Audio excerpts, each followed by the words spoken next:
আসসালামু আলাইকুম সবাইকে, কেমন আছেন? আশা করি সবাই অনেক ভালো আছেন। আলহামদুলিল্লাহ আমরাও ভালো আছি। আমার পরিবারের নতুন আরেকটি ব্লগে সবাইকে স্বাগতম। আজকে হচ্ছে সোমবার, আর বাচ্চাদের স্কুলে দেওয়া থেকে ব্লগ শুরু করেছি। সকালে বড় মেয়ের বাস মিস হওয়াতে ওকে স্কুলে নিয়ে দিয়ে আসলাম, তারপর মেজোজনকে দিচ্ছি। আর ওই যে ওর বাস এখন যাচ্ছে, আর আমি আসলে ওদেরকে বাসে দেওয়ার পর অনেক সময় বাস যাওয়া অবধি তাকিয়ে থাকি যে বাস যাওয়ার পর তারপর আমি বাসায় আসি আর কি। তো এখন প্রায় 7:30টার মতো বাজে, আর হচ্ছে এখন গিয়ে আমার বাচ্চাদেরকে ডাক দিব ওদের স্কুলে দেওয়ার জন্য। আসলে আমার সকাল 6:30 থেকে স্কুলে দেওয়া শুরু হয় আর কি। তো এখন তো সামার আসাতে একটু দিন লম্বা হয়েছে, আর সূর্যের দেখা পায়, না হলে তো দেখা যেত যে একদম অন্ধকার থাকতে আমাকে স্কুলে দিতে হতো আর কি। তো ওদেরকে স্কুলে দিয়ে তারপর বাসায় যাব। দেখতে পাচ্ছেন আমার প্রি স্কুলের ও যাচ্ছে।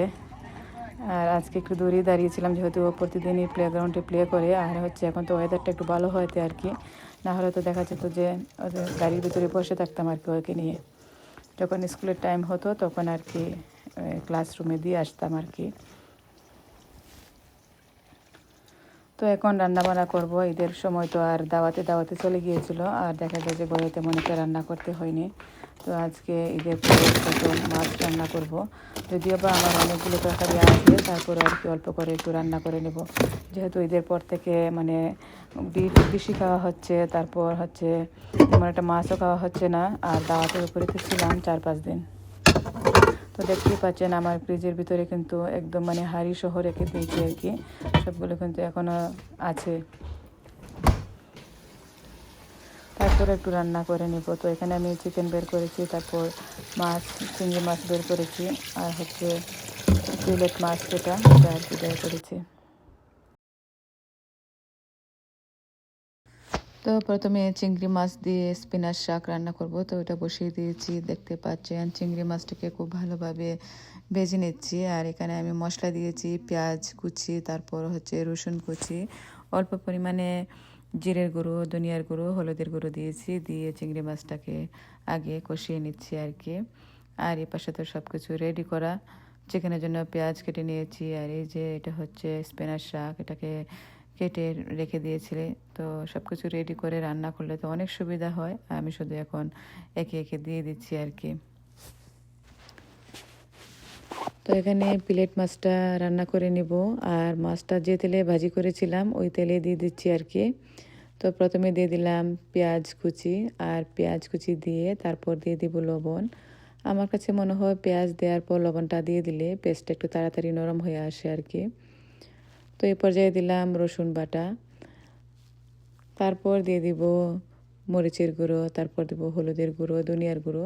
আর হলুদের গুঁড়ো অল্প পরিমাণে দিব, যেহেতু মাছ ভাজাতেও দিয়েছি এই জন্য একটু কম করে দিচ্ছি।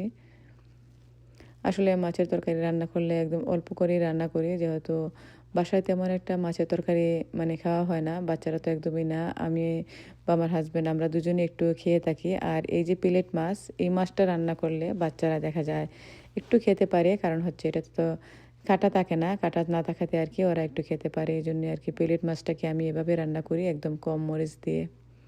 আর ওই পাশে শাক থেকে একটু পানি বের হয়েছে, তো ভালো করে চিংড়ি মাছের সাথে নাড়াচাড়া করে মিশিয়ে দিলাম। আর এখন বসিয়ে দিব চিকেনের তরকারিটা। তো প্রথমে পেঁয়াজ দিয়ে দিলাম, পেঁয়াজ দিয়ে দিয়ে দিব গরম মশলা। পেঁয়াজ একটু নরম হয়ে আসবে, লবণটাও দিয়ে দিব আর কি, যাতে করে পেঁয়াজটা নরম হয়ে আসে তাড়াতাড়ি। আর লবণটা দিয়ে একটু নাড়াচাড়া করে দিয়ে দিব আদা আর রসুনের পেস্ট। আসলে এই রান্নাগুলো কিন্তু তেমন কোনো কঠিন না যে একদম মেজারমেন্ট করে মশলাগুলো দিয়ে দিব। যদিও বা আমরা যারা পুরনো রাঁধুনি আছি তাদের কাছে তো এগুলো একদম সহজ, কিন্তু যারা নতুন রাঁধুনি বা নিজেও যখন নতুন রান্না করতাম তখন মনে হতো আল্লাহ কতটুকু মশলা দিব, কয় চা চামচ মশলা দিব, গুঁড়ো মশলা কতটুকু দিব, এরকম মনে হতো আর কি। তারপর আরেকটা টেনশন থাকতো যে মজা হবে কিনা, সবাই খেয়ে কি বলবে। তো এই টেনশনটা আসলে এখন আর লাগে না। এখন মনে হয় যে যেভাবেই রান্না করি ওইটাই কিন্তু টেস্ট হয় আর কি। আমার কাছে মনে হয় যে সবারই এরকম হয় একটা সময় আসলে পরে। তো যখন প্রথম প্রথম শাশুড়ি রান্না করার দেখিয়ে দিতেন যে মশলা এতটুকু দাও বা পেঁয়াজ এতটুকু দাও, তখন যে কী যে কঠিন মনে হতো রান্না করাটা, মনে হতো যে কী জানি না কি হবে রান্নার পরে। আর মানে মনে হতো যে চুলার কাছ থেকে সরে গেলে আর কি রান্নাটা পুড়ে যাবে বা মজা নষ্ট হয়ে যাবে, এরকম মনে হতো। তো যাই হোক, সময়ের সাথে সাথে অনেক কিছু বদলে যায়, অনেক কিছু আসলে নতুন করে শেখা যায়, সব কিছু মিলিয়ে আসলে লাইফটা অন্যরকম হয়ে যায়। তো এই তো মশলা দিয়ে দিলাম, মশলার মধ্যে এখানে তো আর জিরে, ধনিয়া, হলুদ, মরিচের গুঁড়া দিয়ে এটাকে খুব ভালোভাবে নাড়াচাড়া করে মশলাটাকে একটু কষিয়ে নেবো আর কি। আসলে রান্না তো দুই রকমভাবে করা যায়, আর এটা কিন্তু এভাবে মশলাটাকে কষিয়ে রান্না করা কিন্তু মানে আমার কাছে মনে হয় একটু ইজি, কারণ বেশি সময় নাড়াচাড়া করা লাগে না, মশলাটা হয়ে গেলে চিকেনটা দিয়ে দেওয়া যায় আর কি। তো আমি যেহেতু চুলার কাছে দাঁড়িয়ে আছি, তো আগুনটাও কিন্তু একটু বেশি করে দিয়েছি যাতে করে মশলাটা তাড়াতাড়ি হয়ে যায়।